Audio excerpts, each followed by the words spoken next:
ನಮಸ್ತೆ, ಮಲ್ನಾಡ್ ಹುಡುಗಿ ಬಿಂದು ಯೂಟ್ಯೂಬ್ ಚಾನೆಲ್ಗೆ ನಿಮ್ಮೆಲ್ರಿಗೂ ಸ್ವಾಗತ ಸುಸ್ವಾಗತ.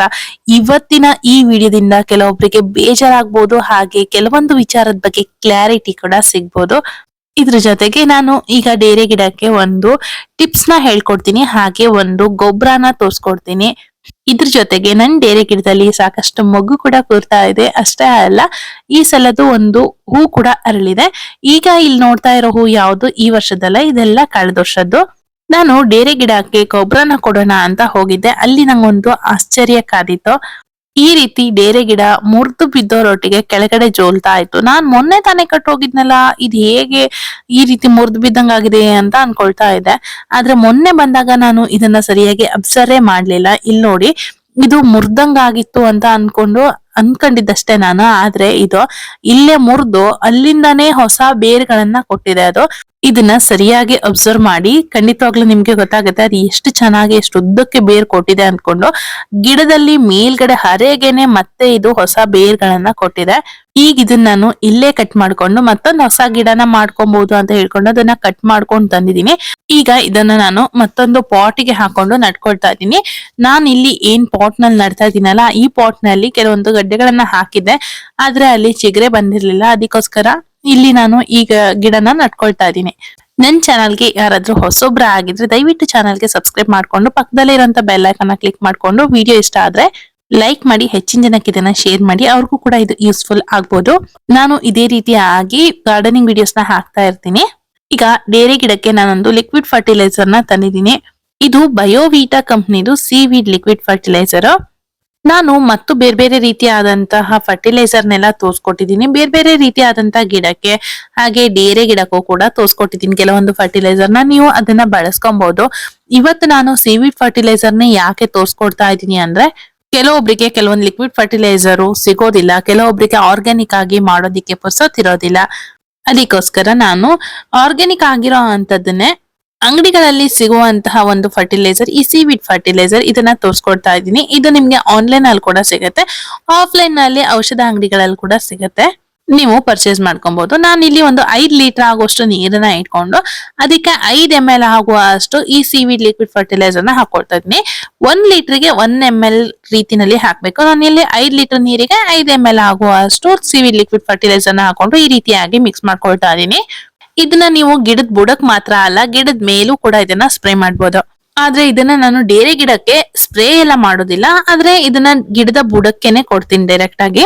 ಈ ಸೀವೀಡ್ ಫರ್ಟಿಲೈಸರ್ ನ ನಾವು ಪಿಂಚಿಂಗ್ ಮಾಡಿದಾಗ ಕೊಡ್ಬಹುದು, ಇಲ್ಲ ಅಂತ ಆದ್ರೆ ಹೂವಿನ ಗಿಡದಲ್ಲಿ ಅಥವಾ ತರಕಾರಿ ಗಿಡಕ್ಕೂ ಕೂಡ ಇದನ್ನ ಬಳಸಬಹುದು. ತರಕಾರಿಗಳಲ್ಲಿ ಹೂಗಳು ಕೂರೋದಿಕ್ ಶುರು ಆಗಿರತ್ತಲ್ಲ ಆ ಟೈಮ್ ನಲ್ಲಿ, ಅಥವಾ ಹೂವಿನ ಗಿಡದಲ್ಲಿ ಹೂವಿನ ಮೊಗ್ಗುಗಳು ಕೂರೋದಿಕ್ ಶುರು ಆಗಿರತ್ತಲ್ಲ ಅಂತ ಟೈಮ್ ನಲ್ಲಿ ಇದನ್ನ ನಾವು ಗಿಡಕ್ಕೆ ಕೊಡೋದ್ರಿಂದ ತುಂಬಾ ಒಳ್ಳೆ ಬೆನಿಫಿಟ್ ಇದೆ. ಇದನ್ನ ಬಳಸೋದ್ರಿಂದ ಹೂವಿನ ಸೈಜು ದೊಡ್ಡ ಸಿಗುತ್ತೆ, ಹಾಗೇನೆ ಹೂಗಳು ಕೂಡ ಜಾಸ್ತಿ ಪ್ರಮಾಣದಲ್ಲಿ ಬರುತ್ತೆ. ಬೇರು ಬಲಾಢ್ಯವಾಗಿ ಗಟ್ಟಿಯಾಗಿ ಬೆಳೆಯೋಕ್ ಶುರು ಆಗುತ್ತೆ. ಎಲೆಗಳು ಹಳದಿ ಆಗ್ತಾ ಇದ್ರೆ ಹಸ್ರಾಗುವಂತ ಒಂದು ರೋಗ ನಿರೋಧಕ ಶಕ್ತಿ ಕೂಡ ಇದ್ರಲ್ಲಿದೆ. ಗಿಡದ ಸೈಜ್ ನೋಡಿ ಸ್ವಲ್ಪ ಕಮ್ಮಿ ಜಾಸ್ತಿ ಮಾಡಿ ಹಾಕ್ಬೇಕು. ಸಣ್ಣ ಗಿಡಕ್ಕೆ ಸ್ವಲ್ಪ ಪ್ರಮಾಣದಲ್ಲಿ, ದೊಡ್ಡ ಗಿಡಕ್ಕೆ ಒಂದು 200 ml ಇಂದ 250 ml ತನಕ ಹಾಕ್ಬೋದು. ಇವಾಗ ಇಲ್ಲಿ ಏನ್ ನೋಡ್ತಾ ಇದೀರಲ್ಲ, ಇದೆಲ್ಲ ಕೂಡ ನನ್ನ ಡೇರೆ ಗಿಡದಲ್ಲಿ ಆಗ್ತಾ ಇರುವಂತಹ ಮೊಗ್ಗುಗಳು.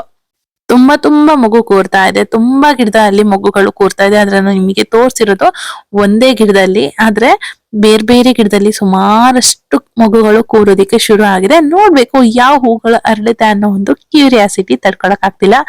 ಜೊತೆಗೆ ತುಂಬಾ ಜನ ನನಗೆ ಎಳ್ಳನ್ನ ಕೇಳ್ತಾ ಇದ್ರಿ. ಇದ್ರ ಬಗ್ಗೆನೆ ನಾನು ಕ್ಲಾರಿಟಿ ಕೊಡ್ತೀನಿ ಅಂತ ಹೇಳಿದ್ದು. ಇದ್ರಿಂದ ನಿಮಗೆ ಬೇಜಾರ್ ಕೂಡ ಆಗ್ಬೋದು. ದಯವಿಟ್ಟು ಕೇಳ್ಕೊಳ್ತಾ ಇದೀನಿ, ಯಾರು ಕೂಡ ಬೇಜಾರ್ ಮಾಡ್ಕೊಂಡ್ಬೇಡಿ. ಯಾಕಂದ್ರೆ ನನ್ ಗಿಡದಲ್ಲಿ ನೋಡಿ ನನಗೆ ಎಷ್ಟು ಜಾಗ ಇದೆ ಅನ್ನೋದನ್ನ ಕೂಡ ಈ ವಿಡಿಯೋದಲ್ಲಿ ತೋರಿಸ್ತೀನಿ ನಾನು. ಅದಕ್ಕೂ ಮುಂಚೆ ಗಿಡದಲ್ಲಿ ಒಂದೇ ಒಂದು ಹಿಳ್ಳು ಕಂಡ್ರೆ ನನಗೆ ತೋರಿಸಿ. ಯಾವುದೇ ಒಂದು ಗಿಡದಲ್ಲೂ ಕೂಡ ಹಿಳ್ಳಿಲ್ಲ. ಇಲ್ಲಿ ನಟ್ಟಿರೋದು ಎಲ್ಲಾ ಗಿಡನೂ ಕೂಡ ಹೊಸ ವೆರೈಟಿ. ಇದನ್ನ ನೋಡ್ಬೋದು ನೀವು, ಹಿಳ್ಳು ಅನ್ಕೊಬಹುದು, ಆದ್ರೆ ಇದು ಹಿಳ್ಳಲ್ಲ. ಅದ್ರ ಪಕ್ಕದಲ್ಲೇ ಬಂದಿರುವಂತ ಒಂದು ಕೆಳಗಿಂದ ಬಂದಿರುವಂತ ಒಂದು ಹರೆ ಅಷ್ಟೇನೆ. ಅದು ಅಂದ್ರೆ ಅದು ಸಣ್ಣ ಗಿಡ ಇರ್ಬೇಕಾದ್ರೆ ನಾನು ಪಿಂಚಿಂಗ್ ಮಾಡಿರೋದು, ಅದರಿಂದ ಹಾಗೆ ಅದಲ್ಲೇ ಪಕ್ಕದಲ್ಲಿ ಬಂದಿರುವಂತ ಹರೆಗಳದು. ಲಾಸ್ಟ್ ಟೈಮ್ ನಾನು ಹೇಳಿದ್ದೆ ಹಿಳ್ಳು ಕೊಡೋದಿಕ್ ಆಗೋದಿಲ್ಲ, ಹಿಳ್ಳನ್ನ ನಾವು ಆನ್ಲೈನ್ ಅಲ್ಲಿ ಕಳ್ಸ್ಬೇಕಾದ್ರೆ ಮುರಿದೋಗೋ ಚಾನ್ಸಸ್ ಇರುತ್ತೆ. ತುಂಬಾ ಸಣ್ಣ ಹಿಳ್ಳು ಅಂದ್ರೆ ಅದು ಹುಟ್ಟಿ ಬರೋದು ಕಷ್ಟನೇ. ಹಿಳ್ಳು ಸ್ವಲ್ಪ ಮೀಡಿಯಂ ಸೈಜ್ ಅಲ್ಲಿ ಇರುವಂತ ಹಿಳ್ಳ ಆದ್ರೆ ಬದುಕಿ ಬರುತ್ತೆ, ಆದ್ರೆ ನಾವು ಆನ್ಲೈನ್ ಅಲ್ಲಿ ಕಳ್ಸೋದು ತುಂಬಾನೇ ಕಷ್ಟ. ಮೇಡಮ್ ಆನ್ಲೈನ್ ಅಲ್ಲಿ ಬರ್ತಾ ಮುರಿದು ಹೋದ್ರೂ ಪರವಾಗಿಲ್ಲ, ಮುರಿದಿರಂತ ಗಿಡನ ನಾವು ಬದುಕಿಸ್ಕೊಳ್ತೀವಿ, ಹಿಳ್ಳನ್ನ ಕೊಡಿ ಅಂತ ಕೇಳ್ತೀರಾ. ನೋಡಿ ಇವಾಗ ನಾನು ತೋರ್ಸಿದ್ನಲ್ಲ, ಹಿಳ್ಳು ಎಲ್ಲಾದ್ರೂ ಕಾಣಿಸ್ತಾ ನಿಮ್ಗೆ? ಅದೇ ರೀತಿ ಆಗಿದೆ ಎಲ್ಲಾ ಗಿಡದಲ್ಲೂ ಕೂಡ ಹಿಳ್ಳೇ ಬಂದಿಲ್ಲ. ಆದ್ರೆ ಇಲ್ಲಿ ಫಸ್ಟಿಗೆ ಏನು ಒಂದ್ ಲೈನ್ ತೋರ್ಸಿದ್ನಲ್ಲ ನಾನು, ಆ ಗಿಡದಲ್ಲಿ ಮಾತ್ರ ಹಿಳ್ಳುಗಳಿದೆ. ಅಂದ್ರೆ ಅದೆಲ್ಲ ಗಿಡದಲ್ಲಿ ಏನಾಗಿದೆ, ಇವಾಗ ಆಲ್ರೆಡಿ ಮೊಗ್ಗುಗಳು ಕೂತಾಗಿದೆ.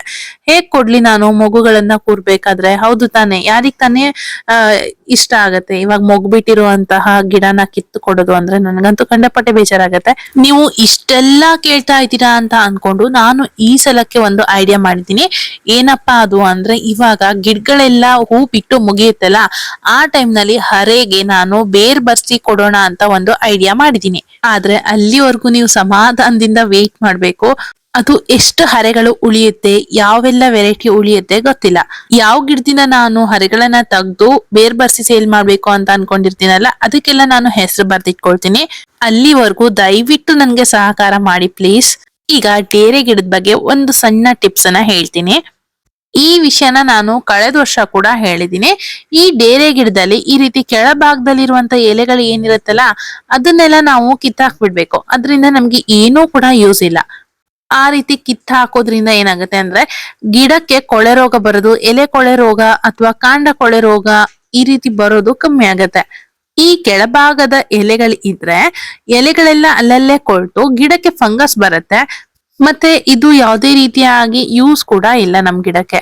ಅದಕ್ಕೋಸ್ಕರ ಇದನ್ನ ಕಿತ್ತಾಕ್ಬೇಕು. ಹಾಗೆ ಕೆಳಗಡೆ ಬಂದಿರುವಂತಹ ಕಳೆನ ಕೂಡ ಕಿತ್ತಾಕ್ಬೇಕು. ಜೊತೆಗೆ ನೀವು ಈ ರೀತಿ ಕಳೆ ಹುಟ್ಟಬಾರ್ದು ಅಂದ್ರೆ ಅಡಿಕೆ ಸಿಪ್ಪೆಯಿಂದ ಬೇಕಾದ್ರೆ ಮಲ್ಚಿಂಗ್ ಕೂಡ ಮಾಡ್ಬೋದು. ನಾನು ಈ ಸಲ ಅಡಿಕೆ ಸಿಪ್ಪೆಯಿಂದ ಮಲ್ಚಿಂಗ್ ಮಾಡಿಲ್ಲ, ನನಗೆ ಅಡಿಕೆ ಸಿಪ್ಪೆ ಸಿಕ್ಕಿಲ್ಲ. ನೋಡ್ತಾ ಇರ್ಬೋದು ಇವಾಗ ಇಲ್ಲಿ ಏನ್ ಹೂವು ಅಂತ ತೋರಿಸ್ತಾ ಇದೀನಲ್ಲ, ಈ ಹೂವ ಈ ವರ್ಷದ ಮೊದಲನೇ ಹೂವ. ಜೊತೆಗೆ ನನಗೆ ಬೇರೆ ಗಿಡ ಇಡೋದಿಕ್ಕೆ ಎಷ್ಟು ಜಾಗ ಇದೆ ಅಂತ ತೋರಿಸ್ತೀನಿ ನೋಡಿ.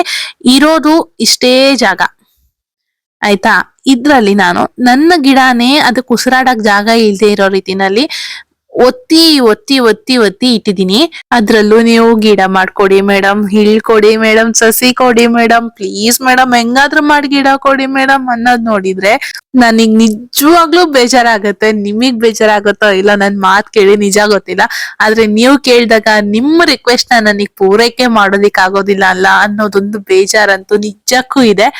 ಮೊನ್ನೆ ಒಬ್ರು ಫೋನ್ ಮಾಡ್ದಾಗ ಹೇಳ್ತಾ ಇದ್ರು, ಹಲ್ಲಿದ್ದವ್ರಿಗೆ ಕಡ್ಲೆ ಇಲ್ಲ, ಕಡ್ಲೆ ಇದ್ದವ್ರಿಗೆ ಹಲ್ಲಿಲ್ಲ, ಏನ್ ಮಾಡೋದ್ ಮೇಡಮ್ ಅಂತ ಇದ್ರು. ಅವ್ರ ಮಾತ್ ಕೇಳಿ ನನ್ಗೂ ಹೌದಲ್ಲ ಅನ್ನಿಸ್ತು ಒಂದ್ಸಲಕ್ಕೆ. ಇದೇ ವಿಷಯ ನಿಮ್ಗೆ ಕ್ಲಾರಿಟಿ ಕೊಡೋಣ ಅಂತ ಇದ್ದಿದ್ ನಾನು. ಹಾಗೆ ಇಲ್ಲಿ ಏನ್ ನೋಡ್ತಾ ಇದೀರಲ್ಲ ಈ ಎಲೆನ, ಈ ಎಲೆ ಲಾಸ್ಟ್ ಟೈಮ್ ನಾನು ಒಂದು ಸ್ಪ್ರೇನ ಹಾಕಿದ್ನಲ್ಲ, ಮೈಲ್ತುತ್ತ ಮತ್ತೆ ಸುಣ್ಣದು, ಅದ್ ಹಾಕ್ಬೇಕಾದ್ರೆ ಫುಲ್ ಮುರುಟೋಗಿತ್ತು. ಇವಾಗ ನೋಡಿ ಎಷ್ಟು ಚೆನ್ನಾಗಿ ಬಿಚ್ಕೊಂಡಿದೆ ಈ ಎಲೆಗಳೆಲ್ಲ. ಅದನ್ನ ಸರಿಯಾಗಿ ಅಬ್ಸರ್ವ್ ಮಾಡಿದ್ರೆ ನಮಗೆ ಗೊತ್ತಾಗುತ್ತೆ ಆ ಎಲೆ ಎಲ್ಲಿ ಆ ಎಲ್ಲೋ ಪಾರ್ಟ್ ನಲ್ಲಿ ಹೀಗೆ ಬಂದಿದೆ, ಅದು ಮುರುಟು ರೋಗದಿಂದ ಬಿಡ್ಸ್ಕೊಂಡು ಎಲೆ ಫ್ರೆಶ್ ಆಗಿರುವಂತಹ ಎಲೆ ಅದು. ಹಾಗೆ ಈಗ ಇಲ್ಲಿ ನೋಡ್ತಾ ಇದ್ದೀರಲ್ಲ, ಈ ಗಿಡದಲ್ಲಿ ಎಲ್ಲಾ ಎಲೆಗಳು ಕೂಡ ಕೊಳ್ತು ಹೋಗಿತ್ತು. ಕೊಳ್ತು ಒಂಥರ ನೀರ್ ನೀರ್ ಆಗ್ತಾ ಬಂದಿತ್ತು ಆ ಎಲೆಗಳೆಲ್ಲ. ಮೇಲ್ಗಡೆ ಒಂದೋ ಎರಡೋ ಎಲೆಗಳು ಮಾತ್ರ ಉಳಿತು. ಆದ್ರೆ ಈಗ ಇಲ್ಲಿ ನೀವು ಅಬ್ಸರ್ವ್ ಮಾಡ್ಬೋದು ಗಿಡ ಎಷ್ಟ್ ಚೆನ್ನಾಗಿ ಫ್ರೆಶ್ ಆಗಿದೆ ಅಂತ ಹೇಳ್ಕೊಂಡು. ಈ ಮೈಲ್ತುತ್ತು ಮತ್ತೆ ಸುಣ್ಣನ ಸ್ಪ್ರೇ ಮಾಡೋದ್ರಿಂದ ಕೊಳೆ ರೋಗನ ಕಂಟ್ರೋಲ್ ಮಾಡ್ಬೋದು, ಮುರುಟೋಗಿರುವಂತ ಎಲೆಗಳನ್ನ ಫ್ರೆಶ್ ಮಾಡ್ಬೋದು. ಹಾಗೆ ಬಿಳಿ ಬಿಳಿಯಾಗಿರುವಂತಹ ಪೌಡರ್ ಮೆಲ್ಡ್ಯೂಸ್ ನಮ್ಮ ಎಲೆಗಳ ಮೇಲೆಲ್ಲ ಬಂದಾಗ ಅದನ್ನ ನಾವು ಕಂಟ್ರೋಲಿಗೆ ತರ್ಬೋದು. ಹಾಗೆ ಎಲೆ ಹಳದಿ ಆಗ್ತಾ ಇರತ್ತೆ. ಇದು ಕೆಳಗಡೆ ಭಾಗದಲ್ಲಿ ಎಲೆ ಹಳದಿ ಆಗ್ತಾ ಇರೋದ್ ನೀವು ನೋಡ್ಬೋದು. ಆದ್ರೆ ಫುಲ್ ಗಿಡನೇ ಹಳದಿ ಆಗಿರುವಂತಹ ಗಿಡನೂ ಕೂಡ ಇತ್ತು ನನ್ನ ಹತ್ರ. ಅದು ಕೂಡ ಫ್ರೆಶ್ ಆಗಿ ಚೆನ್ನಾಗಾಗಿದೆ. ಆಲ್ಮೋಸ್ಟ್ ಈ ಗಿಡಕ್ಕೂ ಅಷ್ಟೇನೆ ತುಂಬಾನೇ ಎಲೆ ಫುಲ್ ಹಳದಿ ಆಗಿತ್ತು ಮೇಲ್ಗಡೆನೂ ಕೂಡ. ಆದ್ರೆ ಇವಾಗ ಸಾಧಾರಣ ಮಟ್ಟಕ್ಕೆ ಇದು ಕಂಟ್ರೋಲಿಗೆ ಬಂದಿದೆ ಆ ಲಿಕ್ವಿಡ್ ಸ್ಪ್ರೇನ ಹೊಡೆದ್ರ ಮೇಲೆ. ಈ ಮೈಲ್ತುತ್ತು ಮತ್ತೆ ಸುಣ್ಣನ ಎಲ್ಲಾ ಟೈಮ್ ನಲ್ಲೂ ಹೊಡಿಯೋದಿಕ್ಕಾಗಲ್ಲ, ಮಳೆಗಾಲದಲ್ಲಿ ಮಾತ್ರ ಹೊಡೆಯೋದು. ತುಂಬಾ ಬೇಸಿಗೆಗಾಲದಲ್ಲಿ ಚಳಿಗಾಲದಲ್ಲಿ ಎಲ್ಲ ಹೊಡೆಯೋದಿಕ್ ಆಗೋದಿಲ್ಲ.